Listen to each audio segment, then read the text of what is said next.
At yan na nga po mga idol. At unti-unti na nga pong naikakabit ng idol natin yung mga yero dito sa harapan. At yan na nga po, nagkakaroon na siya ng hitsura. Mapagpalang araw sa inyong lahat mga idol. At ito na nga po ay unti-unti na pong kinakabit ni Idol Marco ang mga yero. At bago nga rin po pala yan ikakabit mga idol, ay kailangan po siyang sukatan at guhitan mga idol para makuha natin ang pinakadetalyado ng round bar. Para naman kapag kinabit na yung yero ay talaga namang swak na swak ang pagkakabit ng yero mga idol. Hindi po kasi basta-basta ang pagkakabit ng ganyang yero mga idol. Kapag wala sa ayos ay hindi mo po may kakabit po ng maayos. Kaya naman ay talaga namang napakabusisi ng pagkakabit ng ganyang mga yero mga idol. Halos tapos na nga po pala yung kanyang pinaka-skeleton yan mga idol. Kaya naman kinakabit na po talaga ang mga yero para naman makita na natin ang kagandahan ng unit.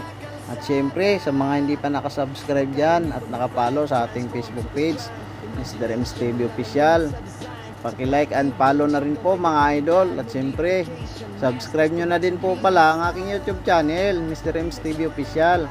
At pagkatapos nga po pala na i-bend ni Idol Marco ang yero na kanya ikakabit sa unahan, ay agad naman niyang ibanilik ulit upang masukatan mga idol ng tamang sukat, upang magupit-gupit na yung mga sobra, upang mamaya ay may kabit na po ng maayos.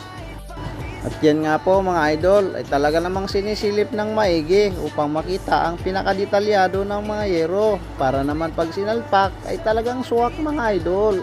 Isa po kasi sa pinakamasilang bagay ang pagkakabit ng mga ganyang yero sa mga ganitong uri ng sidecar o center car ay kung paano may kabit ng maayos ang yero. Dahil nga po kapag kapangit ang paglalagay ng yero ay pangit din po ang kalalabasan ng pinapagawang unit ng mga idol natin. Kaya naman napakabusisi at talagang detalyado ang paglalagay at pagkakabit ng ganitong sidings.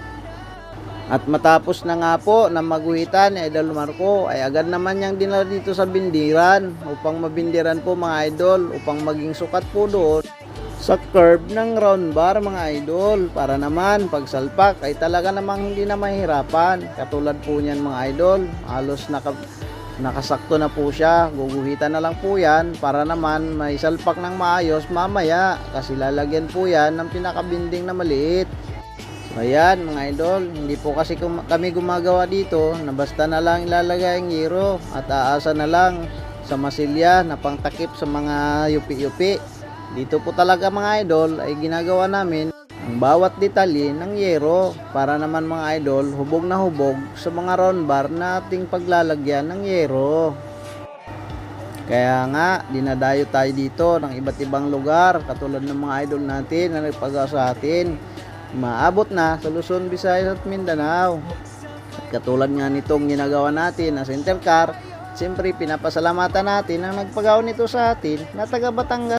Sa mga gusto nga po pala na magpagawa na ganitong bersyon, abay pumunta lang po kayo dito sa 5E Welding Shop Cabuyao. Madali po kaming mahanap mga idol.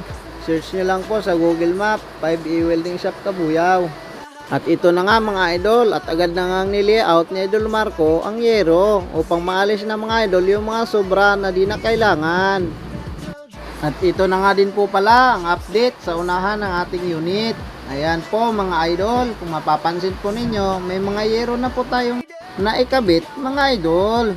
Kaya naman unti-unti nang lumalabas ang kapugian ng ating unit. At kasunod nga dito ay agad naman po mga idol na hinulma ng idol natin ng yero, para naman mga idol kapag ikinabit na ay hindi po kukulubot. Ganito nga po pala ang ginagawa namin sa yero mga idol kapag naglalagay kami ng moldura o kaya pag-groove mga idol. Bearing nga po pala ang ginagamit dito mga idol. Kaya naman napakadali lang sa amin ang pag-groove ng mga yero, dahil nga po bearing po ang ating ginagamit dito. Sa mga gusto po na gayahin ang aming style sa mga ganitong gawaan ng pag-groove, pwedeng mga idol. At ito na nga mga idol, ready na nga po ang yero na ikakabit ng Idol Marco. At yan na nga po mga idol, at unti-unti na nga pong naikakabit ng idol natin yung mga yero dito sa harapan. At yan na nga po, nagkakaroon na siya ng hitsura. Kung mapapansin nyo po mga idol ay unti-unti na nga lumalabas yung kagandahan at kapugian ng unit. Ayan, kaya sa mga hindi pa nakasubscribe dyan sa ating YouTube channel, pindutin nyo ng subscribe. At siyempre, palambing na rin po sa inyo mga idol, sa mga hindi pa nakapalo sa ating Facebook page, Mr. Ems TV Official. Pindutin nyo na po ang follow mga idol para lagi po kayong updated sa vlog na ina-upload natin. Ito na nga po pala mga idol, yung part 4 ng ating i-upload ngayong araw. So yan, abangan po natin mga idol yung part 5. Habang tumatagal ay lalong nakikita natin mga idol yung kagandahan ng unit. Maraming salamat po mga idol. God bless you po sa inyong lahat.